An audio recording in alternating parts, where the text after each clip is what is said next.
Hi friends, പുതിയൊരു വീഡിയോയിലേക്ക് എല്ലാവർക്കും സ്വാഗതം.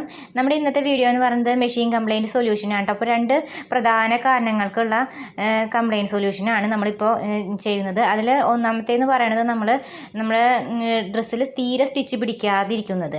അതായത് നമ്മുടെ ഇപ്പോൾ താഴ്ഭാഗത്ത് ബോബിൻ കേസിൽ നൂല് മുകളിലേക്ക് സൂചിയിലേക്ക് എടുക്കാത്തത്, അടിയിലത്തെ ബോബിൻ കേസിലുള്ള നൂല് മുകളിലത്തെ സൂചിയിലേക്ക് പിടിക്കാത്തത്, അതിൻ്റെ പ്രശ്നമാണ് നമ്മൾ ആദ്യം പരിഹരിക്കുന്നത്. പിന്നെ നമ്മൾ ഡ്രസ്സൊക്കെ തയ്ക്കുമ്പോൾ നമ്മുടെ ഡ്രസ്സ് എന്താ പറയുക, സ്റ്റിച്ച് ചെയ്യുമ്പോൾ മൂവ് ചെയ്യാതെ മുന്നോട്ടേക്ക് നീങ്ങാതെ വരുന്ന പ്രശ്നം. ഈ രണ്ട് പ്രശ്നങ്ങളാണ് നമ്മൾ ഇന്നത്തെ ഈ വീഡിയോയിൽ നമ്മൾ കാണിച്ചു തരാൻ പോകുന്നത്. നമ്മളിത് അഴിക്കുമ്പോൾ ആദ്യം നമ്മൾ റൈറ്റ് സൈഡിലെ ചാട്ടം നമ്മൾ അഴിച്ച ശേഷം വേണം നമ്മൾ മെഷീനിൽ ഇത് അഴിച്ചെടുക്കുക. മെഷീൻ ഇങ്ങോട്ട് ഊരിയെടുക്കാൻ കേട്ടോ. ആ ചാട്ടം അഴിക്കാതെ നമ്മളിത് അഴിച്ചെടുക്കരുത്. ഈ ഒരു സ്ക്രൂ ലൂസാക്കിയ ശേഷം നമുക്ക് ഇതിങ്ങനെ പതുക്കേനെ പൊന്തിച്ച് എടുക്കാം. മനസ്സിലായോ? ഞാൻ ഒരു കൈയോട് ക്യാമറ പിടിക്കുന്ന കാരണം കൊണ്ടാണ് കേട്ടോ. അപ്പോൾ അതിന് ശേഷം നമ്മളിത് അഴിച്ചെടുക്കണം. ഇത് അഴിച്ചെടുത്ത ശേഷം നമുക്ക് ഒരു സ്ക്രൂ ഡ്രൈവറിൻ്റെ ആവശ്യമുണ്ട് കേട്ടോ. അതിന് ശേഷം നമുക്ക് ഇതാണ് നമ്മുടെ നീഡിൽ ബാർ. ഈ നീഡിലിൻ്റെ ഈ സംഭവം നമ്മൾ എന്താ ചെയ്യണമെന്ന് വെച്ചിട്ടുണ്ടെങ്കിൽ ഒരനക്കം ഇറക്കി വെക്കണം. ഇറക്കി വെക്കുമ്പോഴാണ് നമ്മുടെ ഈ പ്രശ്നത്തിന് സോൾവ് ആവാൻ പറ്റുള്ളൂ. അപ്പോൾ അതിനായിട്ട് നമ്മൾ എന്താ ചെയ്യണം, കണ്ടോ, ഇത് ഇവിടെ നിന്ന് ഒരു ക്യാമറ കൂടെ കാണിച്ചു കേട്ടോ. ഇത് കണ്ടോ, ഇവിടെ കണ്ടോ ഒരു ഹോള് കാണാണ്ടോ എന്ന് അറിയില്ല, ഇതിൽ കൂടെ നോക്കി നോക്കാം. കണ്ടോ, ഞാൻ ഇതിനകത്ത് എന്താ പറയുക, കണ്ടോ, സ്ക്രൂ ഡ്രൈവർ ഇട്ടിട്ടുണ്ട്. കണ്ടോ ഈ ഹോളിലേക്ക് അപ്പുറത്തെ സൈഡിൽ നിന്ന്, ഈ കാണുന്ന ഹോളിലേക്ക് അപ്പുറത്തെ സൈഡിൽ നിന്ന് നമ്മൾ അതായത് ഇപ്പുറത്തെ സൈഡിൽ നിന്ന് നമ്മൾ കണ്ടോ, ഈ സൈഡിൽ നിന്ന് നമ്മളൊന്ന് അഴിക്കണം. അഴിക്കുക എന്ന് പറഞ്ഞാൽ സാധാരണ ഇതിൽ അഴിക്കാൻ ഇപ്പോൾ ഇവിടെ ഒരു സാധനം ഇല്ല അഴിക്കാനായിട്ട്. അത് എവിടെയാണ് കിടക്കണമെന്ന് വെച്ചാൽ ഇപ്പോൾ കിടക്കുന്നത് നമ്മുടെ ഇവിടെയാണ് കിടക്കുന്നത്. മനസ്സിലായില്ലേ? ഈ സംഭവമാണ് ഇവിടെ വന്ന് എടുക്കുക. നമ്മളിതിങ്ങനെ നമ്മുടെ റൈറ്റിലെ നമ്മൾ റിങ് ഉണ്ടല്ലോ, അത് നമ്മൾ തിരിക്കുമ്പോൾ എന്താ പറയുക, അവിടേക്കാവും. അതായത് ഞാൻ തിരിക്കാം കേട്ടോ. തിരിക്കുമ്പോൾ കയ്യിൽ ഒരു ഇത് പിടിക്കുന്നത് കൊണ്ടാണ് ശരിയാവാത്. കണ്ട, അപ്പോൾ നമ്മളിത് അങ്ങനെ ആക്കുമ്പോൾ എന്താ, അപ്പോൾ കാണില്ലേ ഈ ഒരു കാണുന്നില്ലേ, ഇതോ ഉണ്ടോ ഈ ഒരു സംഭവം, ഈ ഒരു സാധനം ഇവിടെ വന്ന് എടുക്കണണ്ട. ആ ഹോളിൻ്റെ ഇവിടെ എടുക്കണണ്ട. ഈ ഹോളിൻ്റെ ഇതിവിടെ ഒരു സ്ക്രൂ ഉണ്ട് ഇതിൻ്റെ ഉള്ളിൽ. ആ സ്ക്രൂ ഒന്ന് ലൂസാക്കിയാൽ മതി. ഇതാണ് കണ്ടോ, ഈ കാണുന്ന സ്ക്വയർ കാണില്ലേ, ഇത് ഈ സ്ക്വയർ കേട്ടോ. അത് അതിൻ്റെ ഇപ്പുറത്തെ സൈഡിൽ നിന്ന് ഇവിടെ നിന്ന് ഞാനിപ്പോൾ ഇത് ഇട്ടിട്ടുണ്ട്. കണ്ടോ, എനക്കണ് കണ്ടോ. അപ്പോൾ അവിടെ നിന്ന് ഒരു അനക്കം ആ സ്ക്രൂ ഒന്ന് ചെറുതായിട്ടൊന്ന് ലൂസാക്കി കൊടുക്കാം. ലൂസാക്കിയ ശേഷം നമ്മൾ ഈ നീഡിൽ ബാർ ഒരു അനക്ക ഇറക്കി വെച്ചാൽ മതി. അപ്പം നമുക്ക് കറക്റ്റായിട്ട് നമുക്ക് ബോബിൻ കേസ് മതി നൂല് കറക്റ്റായിട്ട് പിടിക്കും. അതായത് നൂല് പിടിക്കാത്തത് മൂലം അങ്ങനെ നമ്മൾ തയ്ക്കുമ്പോൾ നൂല് ഒരു രീതിയിലും പിടിക്കണില്ല എന്ന് വരുന്നില്ലേ, അതിൻ്റെ കാരണമാണ് അതെന്ന് വെച്ചിട്ടുണ്ടെങ്കിൽ അതിൻ്റെ യഥാർത്ഥ കാരണം എന്ന് വെച്ചിട്ടുണ്ടെങ്കിൽ നമ്മളിപ്പോൾ തയ്ക്കുകയൊക്കെ ചെയ്യണ സമയത്ത് നമ്മൾക്ക് കല്ലും ഷെല്ലും ഒക്കെ ഉള്ളതുപോലത്തെ തന്നെ. അത് മാത്രമല്ല നമ്മുടെ കട്ടിയുള്ള തുണി, ജീൻസ്, അതുപോലെ ഒരുപാട് മടക്കി അടിക്കുമ്പോൾ ഒന്നിച്ചിങ്ങനെ കൂടുതൽ ഇങ്ങനെ മടക്കിയിട്ട് അടിക്കുമ്പോഴൊക്കെയും ഒരനക്കം നൂലല്ല നമ്മുടെ ഈ നീഡിൽ ഒരനക്കം കയറിപ്പോണതാണ്. അപ്പോൾ അത് നമുക്ക് കറക്റ്റാക്കി കൊടുക്കാൻ വേണ്ടിയിട്ടാണ്. പിന്നെ അത് നമ്മൾ എന്തോരം സൂചി താഴ്ത്തണം എന്നുള്ളതിൻ്റെ ഒരു കാര്യം ഞാൻ കാണിച്ചിട്ടില്ല. റിങ് ഇട്ടിട്ട് ഞാൻ വലത്തെ ഭാഗത്തെ റിങ് ഒന്ന് തിരിച്ചിട്ട് ആ സൂചി എങ്ങനെ വന്ന് നിൽക്കണമെന്ന് ഞാൻ കാണിക്കാം. ഇതാണോ, ഇപ്പോൾ റൈറ്റ് സൈഡിൽ ഇതൊന്ന് അനക്കിയിട്ട് അത് സൂചി എന്തോരം താഴ്ത്തേക്ക് നിൽക്കണം എന്നത് നമ്മൾ ശ്രദ്ധിച്ച് വേണം ചെയ്യാനായിട്ട്. അതേപോലെ ചെയ്തില്ല എങ്കിൽ നമുക്ക് അതുപോലെ എടുക്കാൻ കിട്ടില്ല.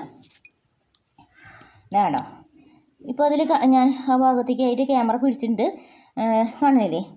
ഇപ്പോൾ കണ്ടോ, ഞാനിങ്ങനെ അനക്കി കാണിച്ചു തരാം. കണ്ടോ, അപ്പോൾ ആ ഒരു പോർഷനിലേക്ക് ആ താഴത്തേക്ക് അവിടെ എത്തണം.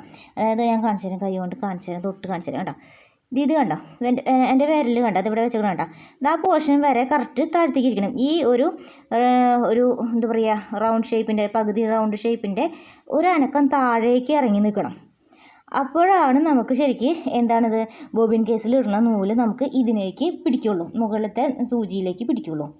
കേട്ടോ, ഓരോ പ്രാവശ്യം ഷട്ടിൽ വർക്ക് ചെയ്യുന്ന സമയത്ത് ഇങ്ങനെ അതിൻ്റെ ഇടയിൽ അങ്ങനെ വരണ്ട. അങ്ങനെയാണെങ്കിൽ മാത്രമാണ് നമുക്ക് എന്തുണ്ടാവണുള്ളൂ, നമുക്കിത് പിടിക്കുന്നുള്ളൂ. ഒരനക്കം ഒരു താഴത്തേക്ക് ഇറങ്ങി നിൽക്കണം ആ സൂചി, അപ്പോഴാണ് നമുക്കത് കിട്ടുന്നുള്ളൂ. അപ്പോൾ അതിന് വേണ്ടിയിട്ട് ഒരുപാട് ഇറക്കരുത്, ആ ഒരളവിനും താഴത്തേക്ക് ഇറക്കരുത്. അതിനും താഴത്തേക്ക് ഇറക്കിയാൽ നമ്മുടെ സൂചി പൊട്ടും, അല്ലാണ്ട് നമുക്ക് റിസൾട്ട് കിട്ടില്ല. അതേസമയം ഈ കറക്റ്റ് ആ ഒരു അളവ്, അതിൻ്റെ ടൈമിങ്ങും കറക്റ്റ് ആവണം. അത് ഈ സൈഡിൽ കിടക്കണത് ഈ സൈഡിൽ തന്നെ ഇരിക്കണം. രണ്ടിൻ്റെയും ടൈമിങ് ഒരേ സമയമാകുമ്പോഴാണ് ഇത് വരുന്നത്. കണ്ടോ, മുകളിലേക്ക് നൂലെടുക്കുന്നത്. നമ്മുടെ സൂചി താഴത്തേക്ക് ഇറങ്ങുന്നതും ഈ ഷട്ടിൽ കറക്കുന്നതും അതിൻ്റെ ടൈമിങ് കറക്റ്റ് ആകുമ്പോഴാണ് ശരിക്കും പറയണത് അത് എടുക്കുന്നത്. പിന്നെ ആ സൂചി ഒരനക്കം പൊന്തിയാൽ നിൽക്കണമെന്ന് വെച്ചിട്ടുണ്ടെങ്കിൽ നമുക്കിത് എന്താ പറയുക നൂല് നമുക്ക് പിടിക്കണില്ല. അതുകൊണ്ടാണ് നമുക്ക് തയ്ക്കുമ്പോൾ മുകളിലും താഴെയും നൂല് പിടിക്കാത്തത്. അപ്പോൾ നമ്മുടെ ഈ നീഡിൽ ബാർ ഇറക്കാനുള്ള കാര്യം കാണിച്ചു തന്നില്ലേ, ആ ലിവർ വെച്ചിട്ടാണ് നമ്മൾ ആ സൈഡിൽ നിന്നാണ് നമ്മൾ സ്ക്രൂ ഒന്ന് അഴിച്ചു കൊടുക്കുന്നത്. അഴിച്ചു കൊടുത്ത ശേഷം നമ്മളിത് ഒരനക്കം ഇറക്കി കഴിഞ്ഞതിന് ശേഷം ആ സ്ക്രൂ അവിടേക്ക് വരുന്ന രീതിയിൽ തന്നെ വെച്ചിട്ട് നമ്മൾ ടൈറ്റ് ചെയ്യണം. ഓക്കെ, ആ സ്ക്രൂ അവിടേക്ക് തന്നെ കിട്ടുന്ന രീതിയിൽ വെച്ചാൽ മാത്രമേ നമുക്ക് ടൈറ്റും ആക്കാൻ പറ്റുള്ളൂ. ഓരോ പ്രാവശ്യം നമ്മൾ റിങ് തിരിക്കുമ്പോൾ അതിനനുസരിച്ച് ഷട്ടിൽ അങ്ങോട്ട് നീങ്ങുന്നുണ്ടല്ലോ, ഷട്ടിലല്ല സോറി, അപ്പോൾ ആ ഭാഗം നീങ്ങുന്നുണ്ടല്ലോ. അപ്പോൾ അതേപോലെ ആ സ്ക്രൂ അവിടെ വെച്ചിട്ട് അതിലേക്ക് ആ സ്ക്രൂ കറക്റ്റ് അവിടേക്ക് തന്നെ കിട്ടുന്ന രീതിയിൽ തന്നെ ആക്കണം. ഒരാൾ ചോദിച്ച സംശയമാണ്, നമ്മൾ മെഷീനിൽ തുണി ഇടുമ്പോൾ തുണി നീങ്ങുന്നില്ല എന്ന് പറഞ്ഞിട്ടുണ്ടായിരുന്നു. അപ്പോൾ അതിനുള്ള സൊല്യൂഷനാണ് പറഞ്ഞുതരാൻ പോകുന്നത് കേട്ടോ. അതിനായിട്ട് നമ്മൾ ഈ ഒരു ബോൾട്ട് ഉണ്ടല്ലോ, അത് നമ്മൾ ഇതൊന്ന് ലൂസാക്കിയ ശേഷം നമ്മൾ റിങ് വെച്ചിട്ട് ചെറുതായിട്ട് ഒന്ന് വലത്തെ ഭാഗത്ത് റിങ് വെച്ച് തിരിച്ചു കഴിഞ്ഞാൽ ആ എന്താ പറയുക നമ്മുടെ ചവിട്ടീൻ്റെ ഭാഗത്തെ പല്ലുണ്ടല്ലോ, പല്ലു അന്ന് ഒരനക്കം പൊന്തി വരും. അല്ല അങ്ങനെ വരണില്ലാത്ത കേസ് വരികയാണെങ്കിൽ നമ്മൾ ഇത് ലൂസാക്കിയ ശേഷം കുറച്ചൊരു ഓയിലൊക്കെ കൊടുത്ത് ഒന്ന് ലൂസാക്കിയ ശേഷം നമ്മളിത് ഈ കാണുന്ന ഭാഗം ഉണ്ടല്ലോ, അതായത് ഈ കാണുന്ന ഈ പോർഷൻ കാണുന്നില്ലേ, ഈ പോർഷനാണ് ഇതിൻ്റെ കാരണം. ഈ സംഭവം എങ്ങോട്ട് വന്നിരിക്കുന്നത്, ഇങ്ങോട്ടേക്ക് നീങ്ങിയിരിക്കുന്നത്, മുന്നിലേക്ക് ഇങ്ങനെ ഈ ഭാഗത്തേക്ക്, അതായത് ഈ ഒരു സംഭവം നമ്മുടെ മുന്നിലേക്ക് ഇങ്ങോട്ട് നിൽക്കുന്നുണ്ടാവും, കുറച്ച് കയറി നിൽക്കുന്നുണ്ടാവും, ഇവിടെ തട്ടി നിൽക്കുന്നുണ്ടാവില്ല. മനസ്സിലായോ? ഈ സംഭവം മുന്നിലേക്ക് നമ്മുടെ മുൻഭാഗത്തേക്ക് നീങ്ങി നിൽക്കുക. അപ്പം നമ്മൾ ഒരു ടൂൾ വെച്ചിട്ട് ഒന്ന് അമർത്തി ഇങ്ങനെ പുഷ് ചെയ്ത് തള്ളി കൊടുത്താൽ മതി. മനസ്സിലായോ? അതിന് ശേഷം നമ്മൾ ഈ ടൂള് നമ്മൾ ടൈറ്റ് ചെയ്ത് കഴിഞ്ഞാൽ നമ്മുടെ തുണി മൂവ് ചെയ്യാത്തത്, അതായത് ഫാബ്രിക് മൂവിങ് പ്രോബ്ലം അതോടുകൂടി സോൾവ് ചെയ്യാൻ പറ്റും. അങ്ങനെ മെഷീൻ കംപ്ലയിൻറ്റ്സ് കുറച്ച് പേര് എന്നോട് ചോദിച്ചിരുന്നു, ക്ലോത്ത് മൂവ് ചെയ്യണില്ല, അതിനൊരു പരിഹാരം പറഞ്ഞുതരാമോ എന്ന് ചോദിച്ചിട്ടുണ്ടായിരുന്നു. അതിന് നമ്മൾക്ക് ചെയ്യാന്ന് വെച്ചിട്ടുണ്ടെങ്കിൽ ആ പല്ലുവിൻ്റെ തേയ്മാനം വന്നിട്ടാണ് അതിൻ്റെ കാരണം. ഇപ്പോൾ ഈ മെഷീൻ കഴിച്ചിട്ട് ഈ ഒരു കംപ്ലയിൻറ്റ് കഴിഞ്ഞ പ്രാവശ്യത്തെ വീഡിയോയിൽ ഉണ്ടായിരുന്ന ഒരു കംപ്ലയിൻറ്റ് പരിഹരിക്കാനായിട്ട് ആ ഒരു ടിപ്പിനോട് കൂടി ഞാൻ ഇതുകൂടി പറയാമെന്ന് വിചാരിച്ചു. അപ്പോൾ ഇത് ഞാൻ വേറൊരു വീഡിയോയിൽ പറഞ്ഞിട്ടുണ്ടായിരുന്നു, പക്ഷേ അത് അധികാരം കണ്ടിട്ടില്ല എന്നുണ്ട്. പിന്നെ വീണ്ടും ആളുകൾ ചോദിച്ചു. അപ്പോൾ അതുകൊണ്ട് ഇത് തുറന്ന ശേഷം ഇത് ലൂസ് ചെയ്ത ശേഷം ഇതൊന്ന് അമർത്തി കൊടുത്തു കഴിഞ്ഞാൽ ഇതിവിടെ ടച്ച് ആവുമ്പോൾ നമ്മുടെ എന്തും ശരിയാവും. അപ്പോൾ നമ്മുടെ ഇവിടുത്തെ ഈ പല്ലു ഉണ്ടല്ലോ, അതായത് ഈ പല്ലു, അപ്പോൾ നമുക്ക് ഈ പല്ലു കുറേ അനക്കം പൊന്തി വരും. മെഷീൻ്റെ ഈ പല്ലു ഒരനക്കം പൊന്തി വരും.